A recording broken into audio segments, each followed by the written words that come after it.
Welcome to day 19 of our adventure. Today we're reading from the Bible a passage that might be familiar to you. It's the account of how Jesus was born that first Christmas day. So what does the Bible say? I'm reading from Luke chapter 2, verses 1 to 7. In those days, Caesar Augustus issued a decree that a census should be taken of the entire Roman world. This was the first census that took place while Quirinius was governor of Syria, and everyone went to their own town to register.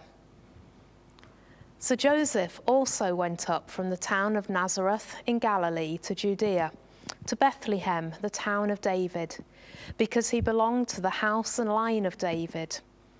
He went there to register with Mary, who was pledged to be married to him and was expecting a child. While they were there, the time came for the baby to be born, and she gave birth to her firstborn, a son. She wrapped him in cloths and placed him in a manger, because there was no guest room available for them.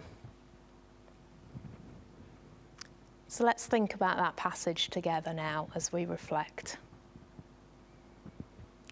How many months before a journey do you start getting ready? Do you get everything prepared in plenty of time?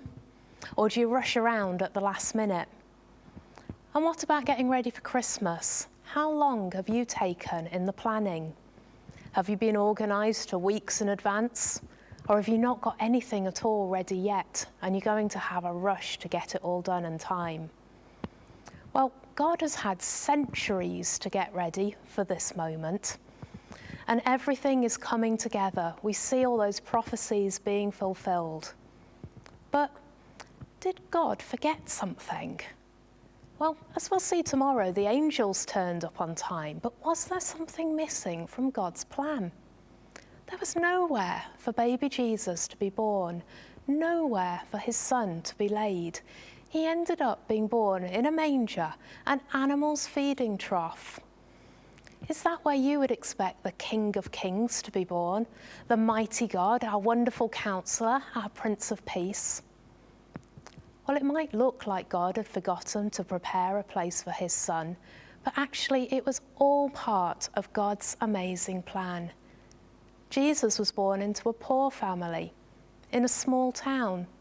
He wasn't born rich and mighty and famous and great. He didn't come to be some distant king born in a remote place.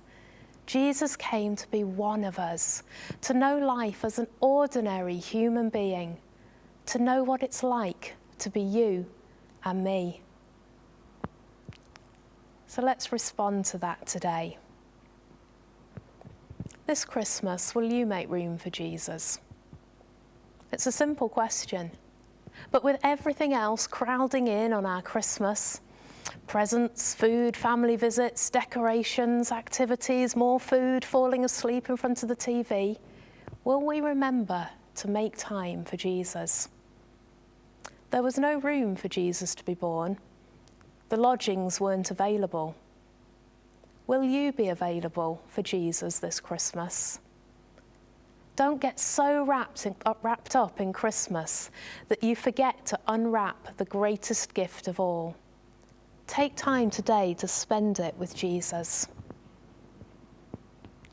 So let's turn to prayer now. Lord, help us to remember that you are the reason we have Christmas.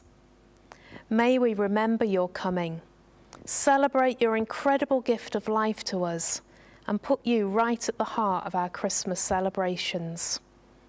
Amen. So please come back tomorrow as we think about the shepherds and the role that they played that first Christmas. Goodbye.